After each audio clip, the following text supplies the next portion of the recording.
श्रीमद्भागवत महापुराणं द्वितीयस्कन्धः अथ चतुर्थोऽध्यायः நான்காவது அத்தியாயம் படைப்பு பற்றி பரீட்சித்தின் வினா.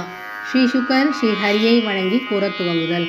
சூத உவாச்ச வையாசகேரிதி வச்சஸ்தத்வநிச்சயமாத்மனः उपधार्य मतिं कृष्णे औतरेयः सतीं व्यधात् आत्मजाया सुतागार पशुद्रविणबन्धुषु राज्ये चाविकले नित्यं विरूढा ममतां जहौ पप्रच्छ चेममे वार्थं यन्मां पृच्छत सत्तमाः कृष्णानुभावश्रवणे श्रद्दधानो महामनाः संस्थां विज्ञाय संयस्य कर्मत्रैवर्गिकं च यत् वासुदेवे भगवती आत्मभावं दृढं गतः.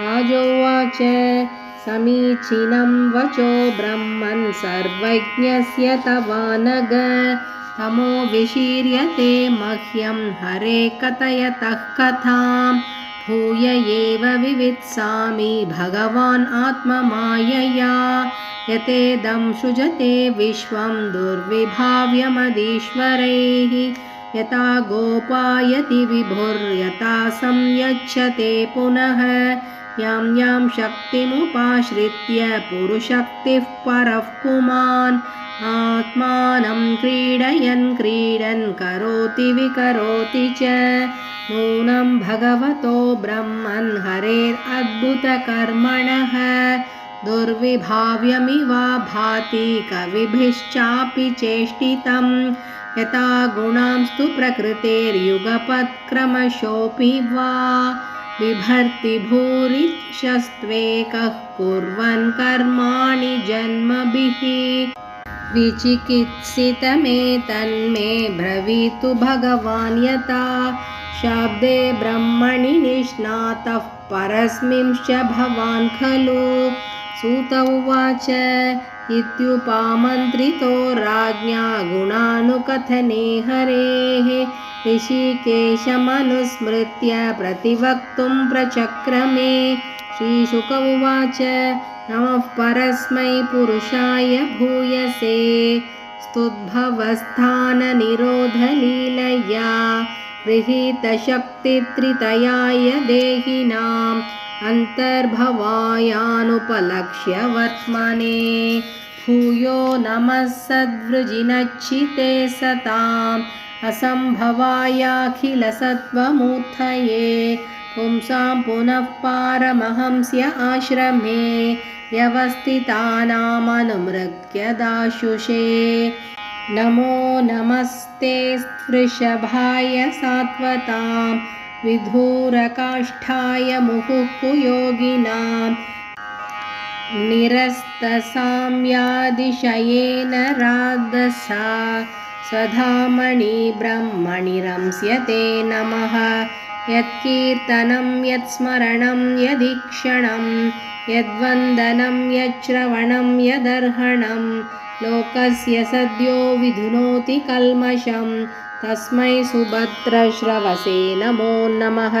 विचक्षणाय चरणोपसादनात् सङ्गं युधस्योभयतोऽन्तरात्मनः विन्धन्ति हि ब्रह्मगतिं गदक्लमास् तस्मै सुभद्रश्रवसे नमो नमः. तपस्विनो दानपरायशस्विनो मनस्विनो मन्त्रविदः सुमङ्गलाः क्षेमं न विन्दन्ति विना यदर्पणं तस्मै सुभद्रश्रवसे नमो नमः. किरातहूनान्द्रपुलिन्दपुल्कसा आभीरकङ्गायवनाखसादयः येन्ये च पापा यदुपाश्रयाश्रयाः शुध्यन्ति तस्मै प्रभविष्णवे नमः.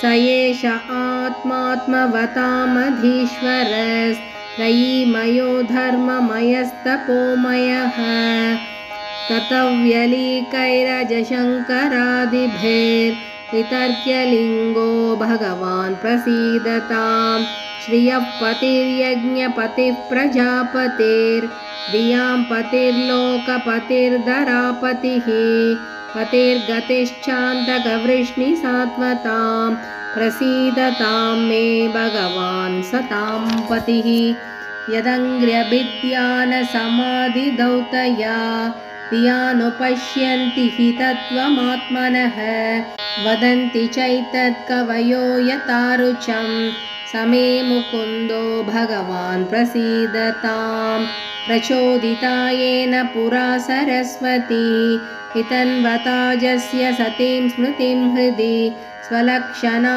भ्रातुरभूत् किलास्यतः समे ऋषीणां वृषभः प्रसीदतां भूतैर्महद्भिर्य इमः पुरो विपुर्निर्मायशेते यदमुषु पूरुषः भुङ्क्ते गुणान् षोडशात्मकः सोऽलङ्कृशिष्ट भगवान् वचांसि मे नमस्तस्मै भगवते वासुदेवाय वेदसे पपुज्ञानमयं सौम्यायन्मुखाम्बुरुहासवम् एतदेवात्मभूराजन्नारदाय विपृच्छते वेदगर्भोऽभ्यतात् साक्षात् यदाह हरिरात्मनः श्रीमद्भागवते महापुराणे पारमहंस्यां संहितायां द्वितीयस्कन्धे अथ चतुर्थोऽध्यायः।